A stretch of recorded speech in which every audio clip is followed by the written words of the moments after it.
It was meant to be the jet that would redefine air power forever. A single aircraft to replace aging fleets across the Air Force, Navy, and Marine Corps. A unifying symbol of American engineering genius. The F-35 Lightning II was born from the dream of efficiency and dominance.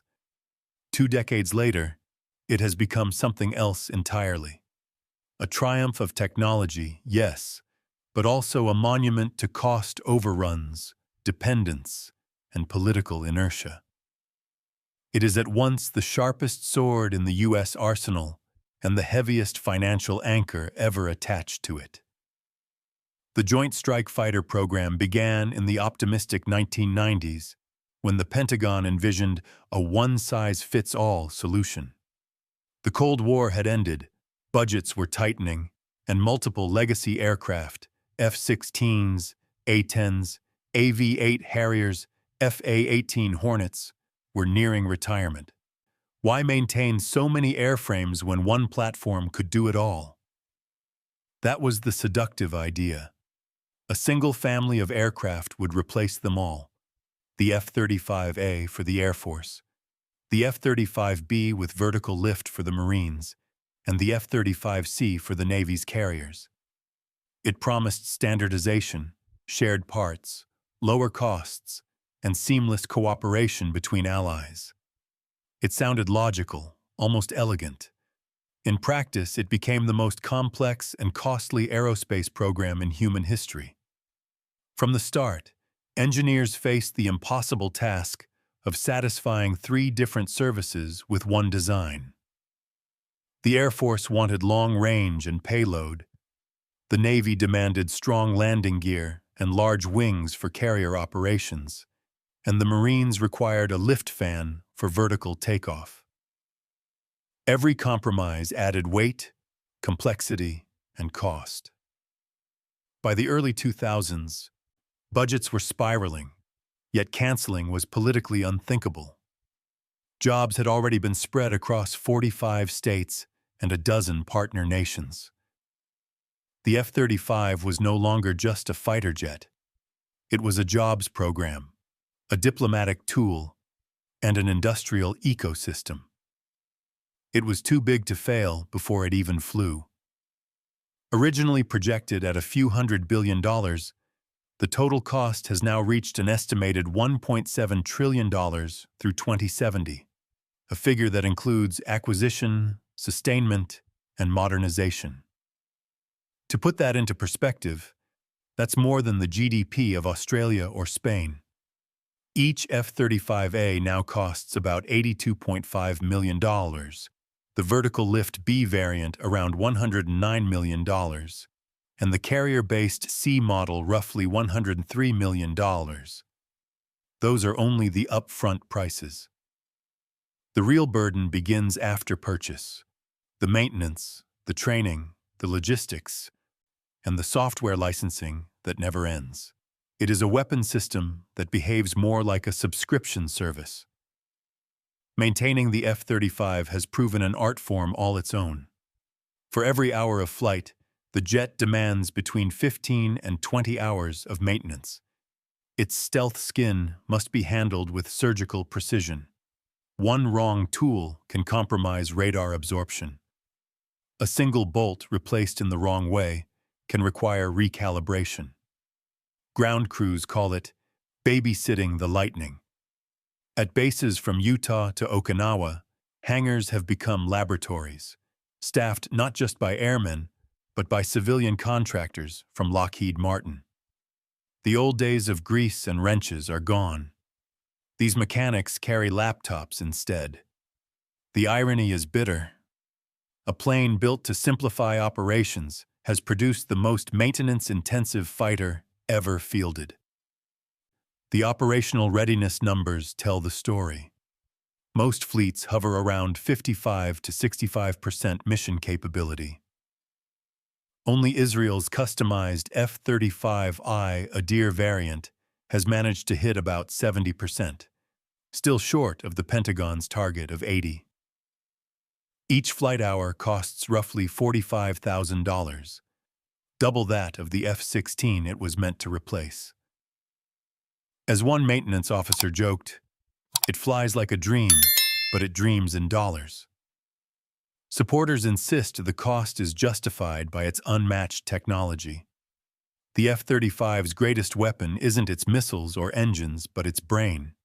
8 million lines of code linking radar, infrared sensors, and electronic warfare suites into one seamless picture. Pilots don't see through windshields, they see through data. Their $400,000 helmet projects the battlefield directly onto their eyes, allowing them to look through the airframe as if the jet were transparent. When it works, it's breathtaking, a level of situational awareness no rival aircraft can match. But complexity is fragile.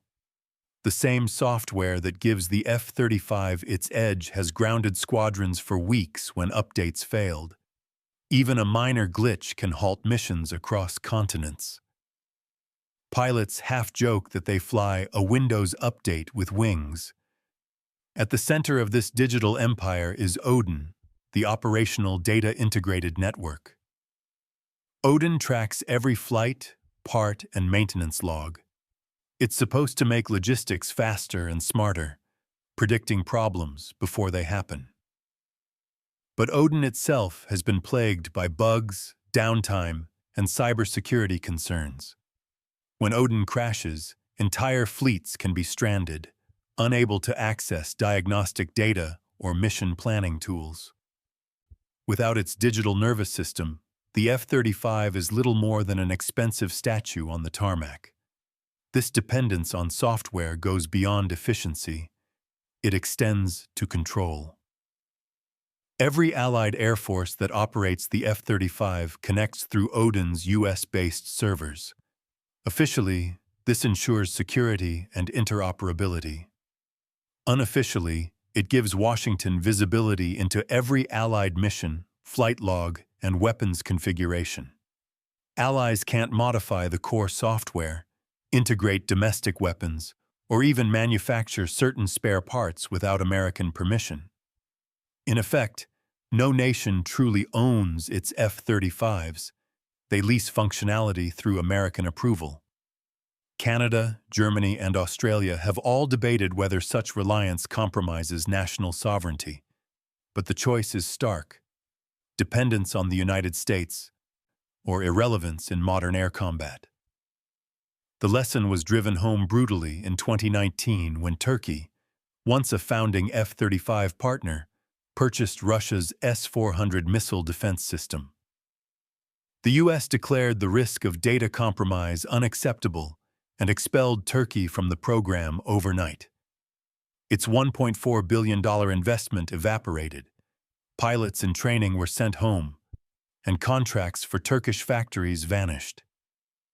The message was unmistakable. Access to fifth-generation technology comes with strings, and those strings lead back to Washington. Yet even those who stay in the program feel the strain. Training a new F-35 pilot can take up to a year and cost nearly $10 million. The learning curve is steep because the aircraft doesn't just fly, it processes. Pilots must master sensor fusion, data link management, and digital warfare tactics.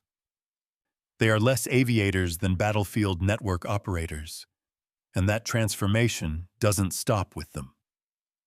Ground crews require cybersecurity training, software certification, and specialized equipment. The jet demands not just personnel, but infrastructure: climate-controlled hangars, encrypted data lines, classified maintenance bays. Every new base becomes a miniature fortress of technology and red tape. As the global fleet expands, so does the web of dependence. By 2035, NATO expects 550 to 600 F-35s across Europe. Japan, South Korea, Australia, and Singapore are integrating them into Asia-Pacific operations. Finland and Switzerland have joined despite long traditions of neutrality. On paper, it looks like an alliance of strength. In reality, it's a shared vulnerability. Every F-35 runs the same software architecture, receives updates from the same servers, and relies on the same supply chain. A cyber attack or systemic bug could ground hundreds of jets simultaneously. European officials privately admit the risk. One virus, one patch delay, and we all go dark. Performance data paints a similarly mixed picture. The F-35's range, about 670 miles for the A variant, is adequate but hardly revolutionary. Its top speed of Mach 1.6 lags behind older fighters like the F-15 or Russia's Su-35. In dogfights, test pilots have complained about sluggish acceleration and limited visibility from the cockpit. "It's like flying a Ferrari that handles like a truck," one said after mock combat trials. The Pentagon counters that the F-35 wasn't built for close-in fights, but for networked warfare, where information dominance replaces raw maneuvering. Perhaps. But if stealth ever fails, and stealth always fails eventually, the Lightning will have to fight on physics alone. And stealth itself is a fading advantage. The radar-absorbing coating that gives the F-35 its near invisibility degrades with time and weather. Every repair, every screw turned, every paint touch-up chips away at that perfection. Maintaining it requires thousands of man-hours and careful climate conditions. Meanwhile, adversaries are catching up. Russia's long-wave radar arrays can already detect stealth presence, if not precisely target it. China's quantum radar experiments hint at a future where even invisible jets cast digital shadows. The arms race between stealth and detection is accelerating, and the F-35, designed in the 1990s, must rely on software upgrades to stay relevant. It's like trying to keep a 20-year-old smartphone ahead of hackers with patches and hope. Combat experience has offered some vindication, but not certainty. Israeli F-35Is have struck targets in Syria, Lebanon, and reportedly Iran. American and British squadrons have flown missions in Iraq and Afghanistan. The aircraft performed as advertised. Undetected, precise, devastating. But these were low-threat environments. No S-400s, no Chinese radar nets, no electronic warfare saturation. The Lightning has yet to face an equal adversary. Until it does, combat proven remains more marketing slogan than empirical fact. The deeper issue lies not in the hangar or the sky, but in the capital and parliaments that fund it. The F-35 is a political organism as much as a military one. Lockheed Martin spread manufacturing across nearly every U.S. state, ensuring congressional loyalty through jobs. International partners received contracts for assembly lines and components, turning them from customers into stakeholders. Italy builds wings. Japan handles final assembly. Norway supplies titanium. Canada produces sensors. Canceling or cutting production would now trigger economic shockwaves across 2 continents. The program insulated itself from accountability by making itself indispensable. One defense analyst called it job security by design. As costs rose and readiness stagnated, the frustration among allies grew louder. Norway restructured its entire defense budget after F-35 maintenance costs consumed funds meant for submarines. Denmark publicly described its operating expenses as unacceptable.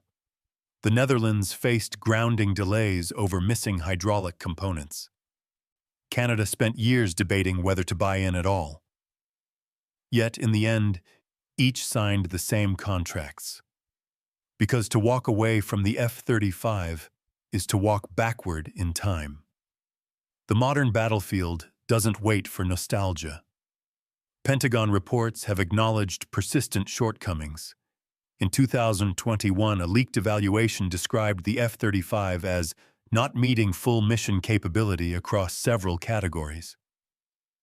The jet's advanced sensor suite sometimes misidentified targets. Its distributed aperture system produced ghost images. Software lags caused mistimed weapon releases. Fixes are promised through continuous modernization. But continuous modernization is just another phrase for endless billing. Even the Air Force has begun developing a cheaper, complementary fighter to handle routine missions. A quiet admission that the Lightning is too expensive for everyday war. As costs mount, critics ask a simple question: how much capability is enough? The F-35 may be the smartest fighter in history, but intelligence isn't free. Every sensor upgrade, every algorithm tweak, every new weapon integration adds more weight to an already staggering price tag. And for all its brilliance, the aircraft still depends on human and political systems that remain fallible. A bug in a server can ground it. A budget delay can starve it. A diplomatic dispute can cripple its supply chain. Even so, the program endures, because its true purpose transcends air combat. The F-35 isn't just a jet, it's infrastructure for American influence.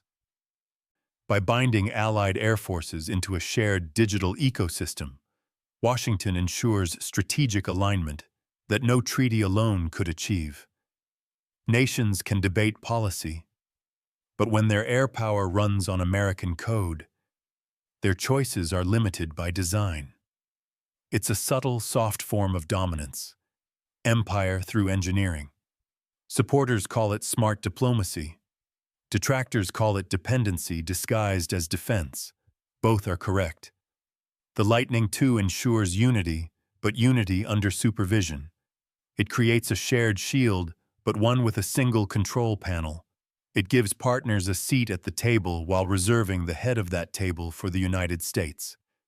And that's why the program survives every scandal, every cost review, every headline. It's not just about jets, it's about architecture, who builds it, who maintains it, and who writes the code that runs it. For all its flaws, the F-35 remains unmatched in certain domains. Its sensor fusion is decades ahead of any rival. Its networking capabilities have turned warfare into a multiplayer experience. When 10 F-35s fly together, they don't act like 10 jets. They act like one organism, sharing vision and targeting data instantly. To an enemy radar operator, they appear as ghosts, vanishing and reappearing at will. That psychological edge, the uncertainty, the fear of what you can't see, is still priceless. But it comes at the cost of billions, of sovereignty, and perhaps of complacency.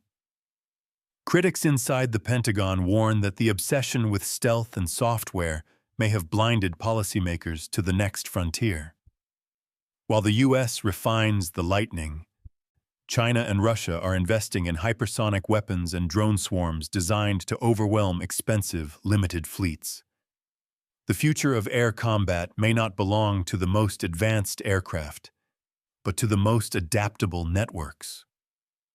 In that world, the F-35 risks becoming the modern battleship, magnificent, but vulnerable to cheaper, faster technology.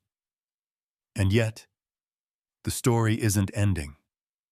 America is already building its successor, the F-47 NGAD, the next-generation air dominance fighter. It will combine adaptive engines, artificial intelligence, and autonomous drone control. It will likely never be exported. While allies operate the F-35, America will move on, keeping its lead intact. The pattern continues. Share today's technology, guard tomorrow's. So where does that leave us? With a weapon that is both miracle and mistake. The F-35 has redefined what a fighter can do, but it has also redefined how nations pay for power. It has turned air dominance into a global subscription. Pay to play, pay to update, pay to belong. For adversaries, it's a nightmare. For taxpayers, it's an open question. And for history, it may be remembered less as a machine of war than as a lesson in ambition. As the jet roars across the sky, invisible to radar but not to criticism, one can't help but wonder, was this what the architects of air power intended? To build a fighter so advanced that even its owners are captive to it?